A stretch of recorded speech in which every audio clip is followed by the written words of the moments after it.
préoccupation toza nango kuna ya monene nzela et bandi na national 1 numéro 1 na de 622 kuma na Gungu 37 km et Gungu kuma na site économique ya Kapongola environ 30 km. Nzela wana babusanaki yango puisque mokonzi ya mboka azalaki mbongo ebele apesi na ministère des infrastructures et travaux publics po batunga baterritoire babureau ya baterritoire. Ntango batungi mbongo wana au total ezalaki 624 millions. Ntango batungi baterritoire esili mbongo etikalaki. Effectivement, ministre wana aza honnête, aza mutu ya solo. Mbongo etikalaki 300 millions. Na mbongo wana etikalaki 300 millions, répartition asali sikawa eza malamu te puisque asonge te territoire ya Gungu. Territoire ya Gungu eza na tronçon. Bakamio ezowuta na Mbujimai, Kananga, Chikapa, Kinshasa, Kikwit, bazokota wana po bakenda na territoire ya Kahemba na province ya Kwilu pour que basumba carburant, basumba bachenille na biloko mosusu wana. Abusani yango. Même pas ça. Il y a aussi National 1 na mbuka na biso yo do Kangalonzo na national Mukangalonzo wana ikunzile ezali wana elungu ti Popogabaka elungu Popogabaka Kasongolu nzila ya mabe kamio eke ukenda te bakamio na bino ya mike même na nzila ya Gungu wana eke ukende te omuzomona Kikwit Bulungu Bagata Bandu nzila eza te. Tout ça n'a pas si on a toujours réclamé en tant que lié à national pour que ni les pensa critères ni nos ministres a oublié bambuko ezo comme on a passé pour l'évacuation il y a ba matière na ba produits agricoles bilo ki abilanga donc bazok souffrir mingi batukenda na ba vélo buti biloko na mutu ba mususu na moto sera nzila tellement impraticable. Il y a moi, la ligne ministre, en tant que l'élu national, il y a une difficulté. Pourquoi Boussani, Bissot général de l'Office de voirie et drainage OVD. Nous prendrons ensuite messieurs Didier Kipopa, qui est directeur général adjoint de la Caisse nationale de sécurité sociale. Juste après ces panels, qui ne va pas beaucoup durer, nous allons prendre l'intervention de monsieur Joël Kabouya, qui est directeur général adjoint de Ecobank. Nous allons prendre l'intervention de M. Victor Madjela, qui est directeur général de la Bralima. Et nous prendrons l'intervention de M. Franck Mouerio, qui est directeur général honoraire de la Chambre de commerce et de l'industrie congo-congolaise et professeur chargé de l'organisation et de la stratégie à l'ESNK. Et juste après ce panel, nous allons clôturer avec un dernier panel qui va réunir à tour de rôle, le secrétaire général de la Fédération d'entreprise du Congo, qui va représenter ici le président de la Fédération d'entreprise du Congo. Écoutez, il fallait juste montrer à la population que le président de la République est vraiment très à cheval sur toutes les questions qui touchent à la souveraineté du pays, à la sécurisation de nos frontières, également à ce qui se passe à l'est du pays, via notamment sa diplomatie. Donc moi j'ai eu ce thème-là sur la diplomatie et la défense, donc j'ai exposé la vision du président de la République dans ce domaine-là et les retombées, d'abord les premières retombées qu'on a pu récolter, mais aussi ce qu'on espère par rapport notamment à la crise à l'est du pays. Donc voilà, il y a eu beaucoup d'engouement, beaucoup de questions de la part de la population. On a vraiment comme l'impression qu'il y a des choses que les gens ne savent pas, qu'il y a souvent cette démarche du président de voyager partout là où on parle, et que beaucoup de gens soient au courant de ce qui se passe chez nous, et que le tout, encore une fois comme on l'a dit, c'est lié aux intérêts de nos ressources et pour le pillage de nos ressources naturelles. La guerre à l'Est, comme je l'ai rappelé tout à l'heure, prend en otage toute la République de l'Ouest. Et la moitié du budget de l'État est consacrée à cette guerre.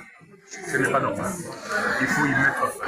Il y a deux solutions. Ou bien on fait l'option militaire, ou bien l'option diplomatique. Il n'y en a pas trois. L'option militaire, elle n'est pas envisageable dans les circonstances actuelles, à la fois pour les considérations internes, mais en même temps par rapport aux considérations internationales. D'où la seule solution qui nous reste, c'est la solution diplomatique. Et concernant la solution diplomatique, c'est-à-dire que la République du Congo voudrait obtenir la pression de la communauté internationale sur notre agresseur pour que celui-ci dégage et que nous récupérions l'intégrité de notre territoire. Et pour ça, on n'a pas le choix. Il faut éviter toute suspicion de collaboration avec le FDLR. C'est ça, en fait, le prétexte principal avancé par notre agresseur pour aider le fameux M23 qui aujourd'hui occupe une partie de notre territoire. Et je l'ai rappelé tout à l'heure, il n'y a pas de rébellion qui puisse être viable sans bénéficier d'une base arrière d'un pays limitrophe. Par conséquent, si nous avons la rébellion à l'est de la République démocratique du Congo, c'est parce que celle-ci bénéficie de l'appui des pays limitrophes.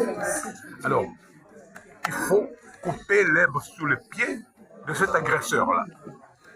Et la communauté internationale, bizarrement, a une certaine compréhension, je dirais même au contraire, appuie notre agresseur sur ce fait-là. C'est-à-dire qu'on le suspecte de collaboration avec le FDLR qui, à tort ou à raison, sont ou bien avoir été complices des génocidaires ou alors être des génocidaires potentiels. Et c'est pour ça que j'estime que l'Est de la République démocratique du Congo est une région sensible. Il y a eu effectivement un génocide et la communauté internationale, quand le génocide était en train de se commettre, personne n'est venu au secours des victimes du génocide à l'Est de la République, dans le pays limitrophe. Par conséquent, ces gens se sentent, si vous voulez, extrêmement forts et notre agresseur peut aujourd'hui, si vous voulez, au secours au moment où ils étaient en train de subir le génocide. Par conséquent, il faut lui retirer ce prétexte-là. Parce que le Congo n'est pas génocidaire et le Congo n'a aucun intérêt à être complice de ceux qui sont suspectés de commettre ou d'avoir commis le génocide. C'est pour cette raison que j'estime que nous devons considérer le FDLR comme l'ennemi public numéro 1. Et alors, à partir de ce moment-là, nous allons désarmer notre agresseur et en ce moment-là aussi, nous allons bénéficier de l'appui de la communauté internationale et obtenir, pourquoi pas, la sanction que nous cherchons contre l'agresseur de notre pays aujourd'hui et recouvrer l'intégrité de notre territoire et après consacrer notre budget aux grands problèmes économiques et sociaux auxquels la population est confrontée. Vous avez manifeste une certaine compréhension à l'égard de l'agresseur. Par conséquent, ce qui nous reste ici, ce n'est pas du défaitisme comme j'ai dit tout à l'heure. Nous ne sommes pas des capitulards.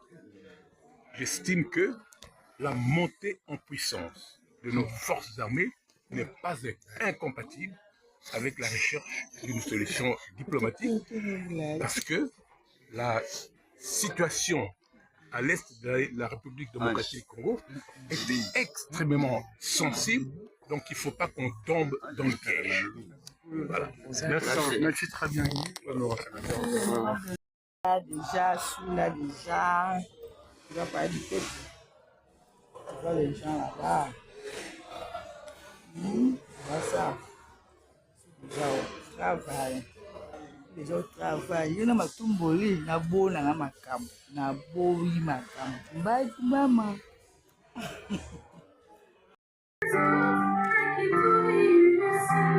Comme un désert,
une joie immense que j'ai l'honneur de vous recevoir encore aujourd'hui pour la deuxième journée du festival Le Défi Congolais, qui s'est ouverte ici dans la même salle des spectacles du Palais du Peuple hier, mercredi 11 septembre 2024. Hier, nous avons eu le privilège, lors de cet événement, de vivre de moments enrichissants et inspirants. Nous avons entendu des discours captivants, participé à des ateliers pertinents et découvert des initiatives novatrices qui mettent en lumière des multiples facettes et des potentialités économiques de la RDC. Votre enthousiasme témoigne de notre détermination collective de pouvoir voir notre pays aller de l'avant et être sur les cadres de l'émergence. Aujourd'hui, nous avons l'opportunité de poursuivre cet événement. Nous pencherons aujourd'hui sur les thématiques cruciales telles que l'innovation, l'entrepreneuriat, le leadership féminin, le capital humain et créer des opportunités pour tous. Nous aurons le plaisir d'entendre d'autres panélistes aujourd'hui avec des thèmes merveilleux. Je voudrais également remercier une fois de plus toutes les personnes qui ont accepté de nous honorer hier et encore aujourd'hui. Je ne veux pas oublier ici de remercier nos très chers intervenants qui nous ont fait l'honneur d'accepter à la première demande l'invitation à intervenir au festival Le Défi Congolais. Nous l'avons expliqué hier lors de notre discours d'ouverture que ce festival économique a pour but de mettre en lumière les actions des acteurs de notre pays qui vendent positivement la RDC. Car, nous l'avons dit hier également, qu'en RDC, il n'y a pas que la guerre, il n'y a pas que l'insécurité, l'insalubrité ou encore que des antivaleurs. En RDC, il y a également des hommes et des femmes, acteurs institutionnels et non institutionnels, qui font réellement bouger les lignes du changement. Et à travers cet événement, l'objectif, c'est de vendre positivement ces actions-là et que nous puissions avoir un discours différent de notre pays.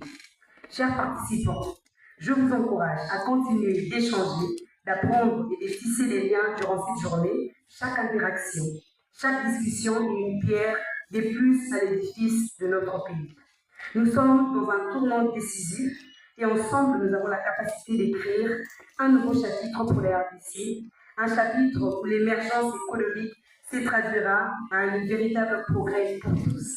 Nous l'avons dit hier également lors de notre discours d'ouverture que cette édition est la deuxième, puisque la première, nous l'avons eue en 2022, au mois de février. Elle s'était tenue, cette activité, à la gare centrale, sous le patronage du gouverneur de la ville à l'époque, M. Gentilé Ngobila.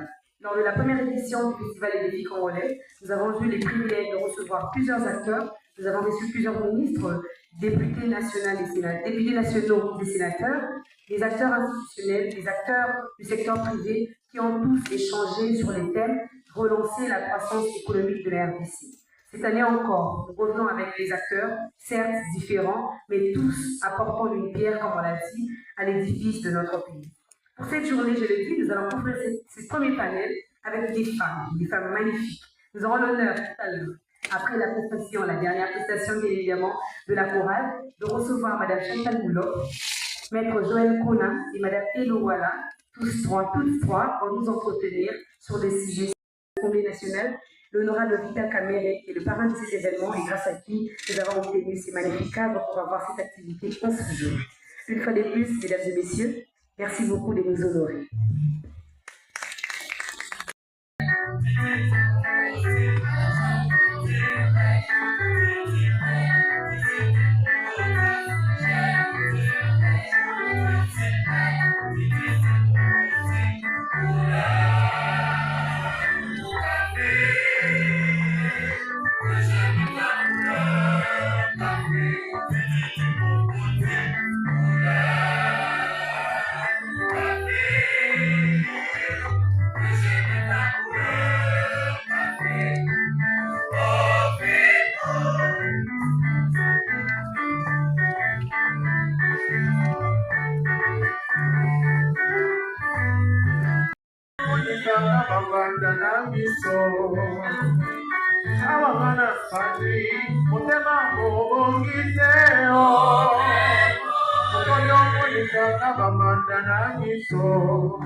Ensuite, nous recevrons en second lieu Maître Joël Kona, qui est vice-président de la Commission nationale des droits de l'homme. S'il vous plaît, je vous prie de la recevoir également par des applaudissements. Les applaudissements sont timides dans la salle.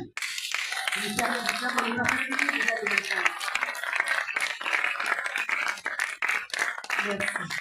Et enfin, pour ce panel, nous invitons à présent Mme Eloala, qui est experte internationale, chef d'entreprise, formatrice et coach. Sous vos applaudissements, s'il vous plaît.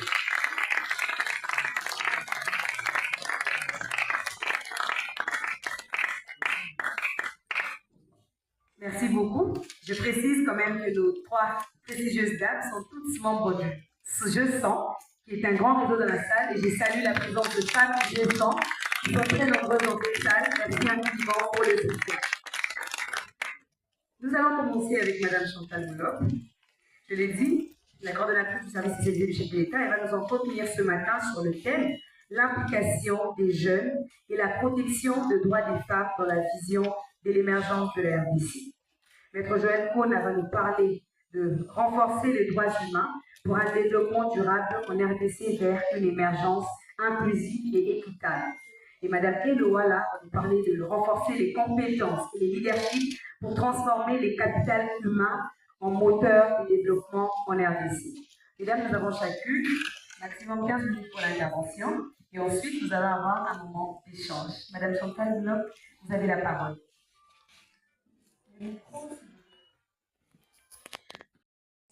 Dans tous les événements, merci infiniment de pouvoir soutenir Madame Luc dans ce grand projet qui est le défi qu'on relève 4 vers d'émergence.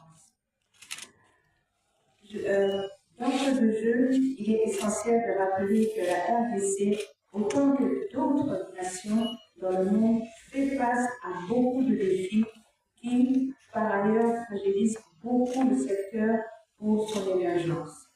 Parmi ces défis, je peux en citer quelques-uns les plus pressants. Il s'agit de le défi de sécurité, ça c'est vraiment un RDC, le défi lié à la corruption et au détournement des deniers publics. Je pense que vous le savez tous déjà. Pour ne citer que ces deux qui, en effet, même si l'on change le monde, on ne pourra jamais atteindre le succès et le développement envisagé. Merci. Avant toute chose, mesdames et messieurs, laissez-moi vous rappeler que la question de l'émergence est facteur de plusieurs éléments qui entrent en ligne de compte, dont, entre autres, l'éducation, la formation, l'instruction, la vision, l'orientation, l'encadrement, ainsi que l'accompagnement politique venant des acteurs politico-administratifs. Une personne mal éduquée, mal formée, mal orientée, n'ayant aucune vision, ne peut malheureusement apporter aucune pierre pour la construction de la communauté. Voilà pourquoi il va falloir que cette notion d'émergence commence dès le bas âge, et ce, en famille, car la bonne éducation, c'est en famille qu'elle naît et prend forme avec l'évolution de la personne au sein de la communauté. Voilà pourquoi on rappelle que la famille est ma cellule de base. C'est pourquoi je félicite ici, du haut de cette tribune, Son Excellence, Monsieur le Président de la République, chef de l'État, Monsieur Félix-Antoine Tshisekedi Tshilombo, qui a rendu la gratuité de l'enseignement effectif pour permettre à un nombre important de Congolais à savoir lire et écrire, mais aussi avoir un bagage intellectuel acceptable pouvant l'aider à être utile au sein de la communauté. Mesdames et messieurs, chers jeunes, la jeunesse est une des cibles prioritaires du chef de l'État, car dans sa vision, il est impossible d'évoluer en mettant la jeunesse de côté. D'autant plus que la RDC a souscrit à plusieurs instruments juridiques, tant internationaux, régionaux que sous-régionaux, en faveur de la promotion des droits des jeunes. d'où l'implication des jeunes dans l'émergence de la nation est indispensablement très importante, car la jeunesse constitue à ce jour plus de 70% de la population active en âge de voter. Pour les jeunes, j'ai pu réaliser que les défis sont majeurs et ne leur permettent pas d'émerger facilement au même niveau que les aînés. Parmi ces défis, il y a entre autres le manque d'emploi. Il y a beaucoup de chômage. Le conflit intergénérationnel. Souvent, les différentes générations ne comprennent pas les autres générations. Nous avons à peu près 4 générations là. Si je dois les citer, la génération Z, la génération X, la génération Alpha, la génération millénaire, et il y a beaucoup de conflits parmi toutes ces générations. Et on ne peut pas travailler avec la jeunesse si on n'a pas compris les défis de toutes ces générations. Il y a aussi les inégalités du genre, le non représentatif aux instances décisionnelles, malgré qu'on a beaucoup de ministres qui sont jeunes dans le gouvernement, mais on aimerait que ces ministres qui sont jeunes puissent amener la jeunesse congolaise dans les différentes instances de décision. On a la pauvreté, les plus pauvres en RDC, c'est souvent les jeunes, la délinquance et la perte d'espoir, excusez-moi, le sous-estimation de soi pour certains, etc. Pour résorber cette situation, il y a lieu de changer de paradigme en réalisant ce qui suit. Miser sur l'entrepreneuriat dans le secteur privé pour résoudre la question du chômage des jeunes. Promouvoir la formation professionnelle au travers de la diversification des métiers. Promouvoir la masculinité positive à l'endroit des jeunes garçons pour espérer favoriser de l'équilibre entre les filles et les garçons, les hommes et les femmes. Promouvoir le mentorat pour soutenir les plus jeunes à émerger sans lacune. Mesdames et messieurs et chers jeunes, ce n'est que par cette procédure que la communauté pourra compter sur l'apport des jeunes pour l'émergence de la nation. Je tiens à informer l'opinion que ma coordination travaille dans l'accompagnement des jeunes depuis de longues années en arrière et un accent particulier vient d'être mis sur la masculinité positive prônée par son Excellence, le champion, son Excellence Monsieur le Président de la République, car la promotion des droits des femmes et des filles nécessite la collaboration des hommes et des garçons pour lutter contre les discriminations liées au genre. Permettez que je termine mon propos en adressant mes remerciements à toutes celles et tous ceux qui ont contribué à la tenue de l'événement de ce jour, mais aussi pour avoir lancer le thème sur le défi. C'est très interpellant, surtout pour nous, dirigeants, car les décisions viennent de nous et nous sommes tenus de répondre aux aspirations des jeunes en répondant aux différentes préoccupations qu'ils rencontrent au quotidien.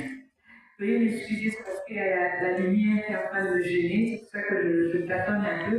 Il y a une lumière qui est en train de tout rendre comme un petit brouillard là pour le moment. Mais de toute façon, j'ai fini. Alors, je vous remercie tous. Que vive la jeunesse congolaise, que vive la République. Merci beaucoup. Tous et à toutes. Je commence par congratuler Madame Ruth, qui est représentative de la jeunesse congolaise, pour le travail qu'elle est en train d'abattre, qui montre à suffisance que la jeunesse congolaise est apte et capable à prendre la relève et les choses en main dans cette nation. Je félicite également toute l'organisation à travers elle, ainsi que les panélistes, les sœurs de Gesson, qui sont toujours prêtes comme des soldats à accompagner les leurs dans toutes les initiatives que nous avons chacune respectivement, mais également toute l'assistance qui a répondu à l'heure à cette invitation. Mon thème, c'est renforcer les droits humains pour un développement durable en RDC vers une émergence inclusive et équitable. D'entrée de jeu, je voudrais vous dire que les droits de l'homme et le développement durable sont des concepts complémentaires. Ils sont liés et interconnectés. Le développement durable en particulier représente une stratégie essentielle permettant de réaliser progressivement les droits humains, notamment le droit à un niveau de vie satisfaisant. Le développement ne peut se concevoir donc sans la promotion et la protection des droits humains, car les droits de l'homme et le développement visent tous les deux à promouvoir le bien-être et les libertés fondamentales, fondées sur la dignité et l'égalité inhérentes à tous les êtres humains. Il sied ainsi de souligner que la plupart des cibles des ODD, donc des Objectifs de développement durable des Nations Unies, sont liées à quelques éléments du droit international, des droits humains et des normes internationales du travail. Alors, quel est le lien entre le développement durable et les droits humains? Le programme de développement durable à l'horizon 2030 est solidement ancré dans la Déclaration universelle des droits de l'homme et d'autres traités internationaux des droits humains que la RDC a évidemment ratifiés. Bien plus, les objectifs de développement durable visent à réaliser les droits de l'homme pour tous et tiennent compte des éléments des droits civils, politiques, économiques, sociaux et culturels essentiels pour la réalisation des droits et du développement des peuples. Alors, toutes les générations des droits de l'homme sont citées ou reprises dans les objectifs de développement durable qu'on appelle les ODD. Par exemple, l'ODD 3 parle bonne santé et bien-être, c'est le droit à la santé. L'ODD 4, éducation de qualité, c'est le droit à l'éducation. L'ODD 5, l'égalité entre les sexes, c'est le droit à la non-discrimination. On a autant 17 ODD justement qui reprennent autrement les droits de l'homme disséminés dans nos différents instruments juridiques que nous connaissons et qui sont votés dans cette assemblée où nous nous trouvons actuellement. Alors, j'ai fermé mes petites notes pour faire mon petit commentaire. Comment réaliser au concret l'inclusion dont nous parlons? Eh bien, c'est à travers les politiques publiques, les dirigeants. Nous avons la chance, et je le dis haut et fort, d'avoir un président de la République, champion de la masculinité positive, un président de la République qui a mis un accent sur l'inclusion. Les jeunes, les femmes, les personnes avec handicap. C'est d'ailleurs la première fois dans l'histoire de notre pays d'avoir un ministère tout entier dédié aux personnes avec handicap. Ça n'existait pas. Le président de la République a mis un point d'honneur à l'éducation, aux infrastructures et à tout ce qui concerne les droits individuels et les libertés fondamentales. les gens s'expriment, les gens parlent, les gens agissent. Et comme Mme Ruth l'a dit au début, en RDC, nous n'avons pas que les conflits armés, nous n'avons pas que les crises urbaines avec la criminalité criante, nous avons également toutes les opportunités à aller marcher et aller de l'avant et à bâtir ces nations. Alors, ce que je disais, c'est que nous avons des textes. Nos lois ne sont pas parfaites et ne répondent pas à toutes les attentes, mais nos lois sont là. Il faut déjà que les politiques publiques, les entités qui doivent mettre en œuvre des mécanismes d'application de nos textes puissent prendre les choses en main, puisque ce sont des décisions à portée générale, des décisions d'intérêt général qui touchent la vie de tout le monde ou de toutes les catégories qu'elles sont censées gérer. Alors, tout doit être mis en œuvre pour que l'inclusion soit effective. Et comme nous avons déjà l'ouverture ou l'impulsion du président, je pense que cela est possible et c'est important de le souligner. Nous, dans la Commission nationale des droits de l'homme, pour parler de l'institution dont je suis la vice-présidente, nous sommes axés sur ces questions. Nous sommes une institution qui existe sur pied de l'article 222 de la Constitution du 18 février 2006 qui parle des institutions d'appui à la démocratie.